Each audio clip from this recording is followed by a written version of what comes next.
मेरे विद्यार्थियों आप सब कैसे हैं? आशा करता हूँ आप सभी ठीक होंगे। आज हम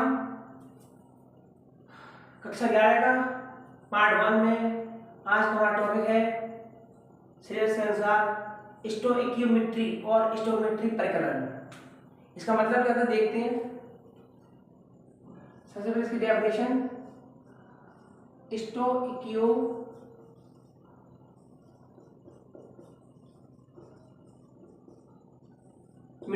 होता क्या है? तो देखिए,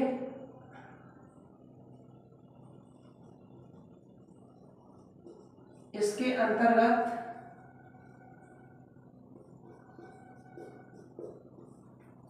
रासायनिक अभिक्रियाओं में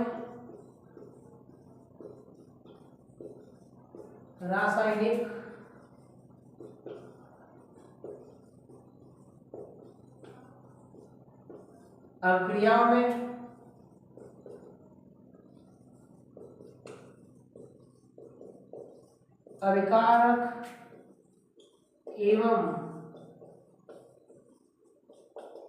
उत्पादों का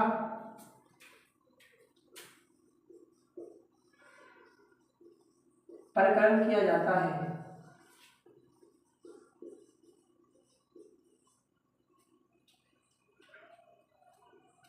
क्योंकि ये जो स्टोइकियोमेट्री है, ये ग्रीक शब्द है। तो आपके इसमें एक है आपका स्टोकियोन और एक है आपका मेट्री। इसका मतलब होता है एलिमेंट अर्थात तत्व। इसको होता है मापन। तो इसका मतलब क्या होगा? स्टोइकियोमेट्री क्या होती है? इसके अंतर्गत रासायनिक क्रियाओं में जो अपकारक होते हैं, रिएक्टेंट होते हैं, और अपकारकों के संयोग होने के बाद में जो कंप्लीट होती है रिएक्शन या रासायनिक क्रिया, तो उसमें प्रोडक्ट बनते हैं। तो अपकारक और उत्पाद दोनों का ही परिकलन किया जाता है इसके अंदर, इसीलिए इसे स्टोइकियोमेट्री कहते हैं। और स्टोइकियोमेट्री जो ग्रीक वर्ड जो है स्टोकियोन और मेट्री, इनसे मिलकर बना है। और स्टोइकियोमेट्री होता है तत्व और मेट्री होता है मापन का मेजरमेंट। और इसके उदाहरण के लिए हम ले सकते हैं कि 16 ग्राम मीथेन से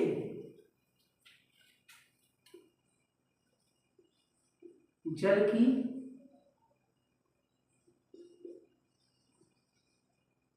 की प्राप्त मात्रा, जब 16 ग्राम मीथेन का दहन होगा तो जल की प्राप्त मात्रा की गणना करो। ये सवाल आ गया। तो CH4 plus 2O2 equal to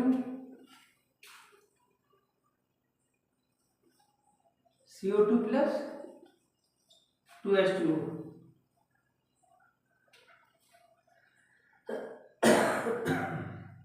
समीकरण देखते हैं। पहले सबसे पहले समीकरण लिखेंगे। 2O2 2 दूनी 4, तो 2 के 2 ये हो गए और 2 के 2 ये रहे, और C का 1 है, C का 1 है, H के 4 है, H के 4 है, O के 4 है, O के 4 है, कंप्लीट है। आप देखिए 16 ग्राम मीथेन से या 16 ग्राम मीथेन के दहन से जल की प्राप्त मात्रा, 16 ग्राम मीथेन के दहन से, तो ये मीथेन है। एक्चुअली मीथेन का जो इसका पूरे एक अणु का जो अणुभार होगा वो आपका है C के 12 और H के 4, अर्थात 16 हो गया। अब ये 16 बराबर 1 मोल के हो गया, और यहाँ पे जो पानी की मात्रा मिल रही है, यहाँ पे 2 मोल मिल रही है, क्योंकि 2 ये लिखा हुआ है यहाँ पे, और H2 ब्रैकेट में H के 2 और उसके 16, तो 16 2 18। क्लियर है? तो आप ये कह सकते हैं कि 1 मोल से कितना मिल रहा है? मान लीजिए 1 मोल से 1 मोल मिली जल, 1 मोल बराबर 1 मोल CH4 का 1 मोल बराबर 1 मोल जल का, और 16 ग्राम से कितना मिलेगा? 16 ग्राम तो यही पूरा तो पूरे CH4 में जाएगा आपका 16 ग्राम CH4 से ये जो मिलेगा, चूंकि कितना मिल रहा है 2 मोल मिल रहा है, तो 2 इंटू 18 बराबर 36 ग्राम H2। क्लियर है?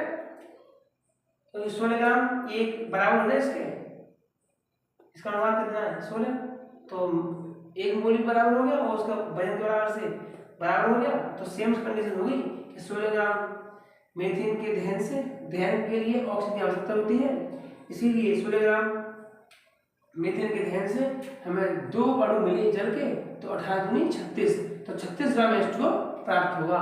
तो इसका आंसर आया कि 16 ग्राम मीथेन के दहन से जल की जो मात्रा की गणना हुई हमें प्राप्त हुआ वो हुआ 36 ग्राम H2O हुआ। ये इसका आंसर हो गया। तो इस प्रकार हमने देखा कि स्टोइकियोमेट्री के द्वारा हम क्या करते हैं, रासायनिक क्रियाओं में हम देखते हैं कि अवकारक और उत्पादन की गणना किस प्रकार की जाती है। और एक इससे कंप्लीट हो चुका है। और thanks for watching my video.